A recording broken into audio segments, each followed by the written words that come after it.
চেষ্টা করেছেন সেটা নিয়ে কি বলবেন? দেখুন, আমি যে টুইট করেছি যে বিগত দুদিন আগে বাংলাদেশে যে এক্স আর্মিরা যে একটা মিছিল বের করে বলছে 4 দিনের মধ্যে কলকাতা নিয়ে নেবে, এটাকে হাসিতে উড়িয়ে দেওয়ার ব্যাপার নয়। আপনি যদি বিগত 6 বছর 7 বছরের গল্পটা দেখেন, পশ্চিমবাংলা পরিস্থিতিটা কী আছে। পশ্চিমবাংলা মুখ্যমন্ত্রী বিএসএফের বিরুদ্ধে কথা বলেন, তাদেরকে ডিমোরালাইজ করেন, অথচ বিএসএফকে 50 কিলোমিটার এরিয়া অবধি সমস্ত ব্যাপারে ইনভলভমেন্ট করার জন্য আইন পাস হয়েছে।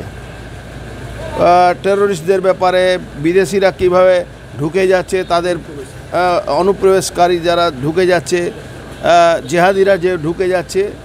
কিন্তু বাংলাদেশে পশ্চিমবাংলায় 9টা বাংলাদেশে যে বর্ডার আছে 9টা ডিস্ট্রিক্ট কভার করে। 9টা ডিস্ট্রিক্টের ডেমোগ্রাফি অলরেডি বাংলাদেশি মুসলমানরা এসে চেঞ্জ করে দিয়েছে। কোথাও 70%, কোথাও 60%, কোথাও 80%। আর সমস্ত মাফিয়ারা, সব মুসলমান মাফিয়ারা ওখানে জায়গাটা ধরে নিয়েছে। যখন একটা সরকার, ওয়েস্ট বেঙ্গল সরকার, বিএসএফের মুখ্যমন্ত্রী ডাইরেক্ট বিএসএফের বিরুদ্ধে একটা কথা বলছেন, বিএসএফকে ব্যাকফুটে না যাওয়ার কোনো কারণ নেই। আজকে বাংলাদেশি যে এক্স আর্মিরা যে কথাটা বলেছে কি আমরা 4 দিনের মধ্যে কলকাতা নিয়ে নেব, আপনি দেখুন এদিকে বিগত 7 বছরের মধ্যে মমতা ব্যানার্জি পুলিশকে পেটাচ্ছে মুসলমানরা, ঠাকুরের মূর্তি ভেঙে দিচ্ছে কলকাতার মধ্যে। যে আন্দোলনটা ইদ্রিস আলী নেতৃত্ব হয়েছিল ওই আপনার পার্ক সার্কাসে, আপনার মনে আছে, একজন বাংলাদেশের মহিলার যে ছিলেন, রিপোর্টার ছিলেন, কি নাম ভুলে যাচ্ছে ওনার। তো যেভাবে কলকাতাকে ঘিরে রাখা হচ্ছে, যখন জেহাদিরা অলরেডি যারা জেলে ছিল তাদেরকে ছেড়ে দেওয়া হচ্ছে, জেহাদিরা আপনি দেখুন এখানে একটা এমপিকে খুন করে দেওয়া হলো, বাংলাদেশের একজন এমপিকে খুন করে দেওয়া। তার মানে মোটামুটি জেহাদিদের আন্ডারে কলকাতা কিন্তু চলে গেছে। এই কলকাতা চলে যাওয়াতে যখনই কোনো অ্যাট্যাক হবে তখনই কিন্তু ওই যখন 1971 সালে ইন্দিরা গান্ধী যখন হামলা করেছিলেন, ইন্দিরা গান্ধীর সরকার যখন ভারতবর্ষ যখন হামলা করেছিল এই পূর্ব পাকিস্তানের উপরে, তার আগে কিন্তু 6 মাস মুক্তিবাহিনী লড়াই করেছিল।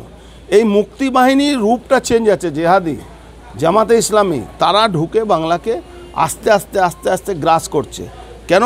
স্টেট পুলিশ তাদেরকে বারণ করে দেওয়া হয়েছে, টুপি থাকলেই তাদেরকে বলা যাবে না।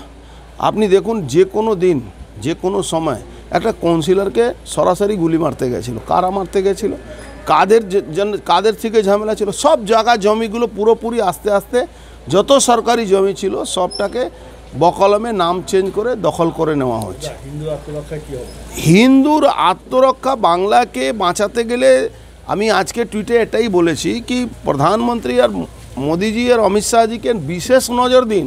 এটা হাসিতে উড়িয়ে দেওয়ার কথা নয়, কিন্তু যেভাবে জেহাদিরা যখন জামাতে ইসলামী লোকেরা বাংলায় অ্যাটাক করবে, যখন বাংলায় কলকাতা দখল করার কথা বলছে, প্রত্যেকটা হিন্দুকে নিজের আত্মরক্ষা করার জন্যে একদম অস্ত্র রাখতে হবে, তলোয়ার রাখতে হবে বাড়িতে, নালে কিন্তু বাঁচার জায়গা নাই। মমতা ব্যানার্জি পুলিশ এই জেহাদিদেরকেই মদত করবে। দিল্লির কথা না বলে কলকাতা দখলের কেন বলছে? এটাই তো সবথেকে বড় ব্যাপার আছে। দিল্লি দখল না করে কলকাতা, আসামকে বলছে না কেন, ত্রিপুরাকে বলছে না কেন? বলছে এই জন্যে কি এখানে অলরেডি জেহাদিরা দখল নিয়ে নিয়েছে কলকাতাকে, বকলমে দখল। পার্ক স্টেশন, মেটিয়া ব্রুজ, রাজাবাজার, এই কাশীপুর, বেলগাছিয়া সবটাই তো দখলে আছে। গোয়েন্দাদের কাছে খবর থাকলেও একটা স্টেট গভর্নমেন্ট যখন সেপারেশনের কথা বলবে, স্টেট গভর্নমেন্ট যখন জেহাদিদেরকে মদত করবে, তখন আপনি কি করতে পারবেন? শ্রমিক ভট্টাচার্য আজকে সদস্য সংগ্রহ করতে গিয়ে বলছেন হিন্দুত্ব রক্ষার জন্য বিজেপির সদস্যপদ গ্রহণ করা উচিত।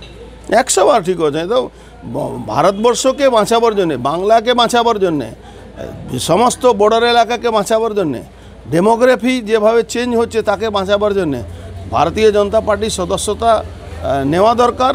আর হিন্দু রাষ্ট্রের জন্যে ভারতীয় জনতা পার্টিকে সামনে আসা দরকার।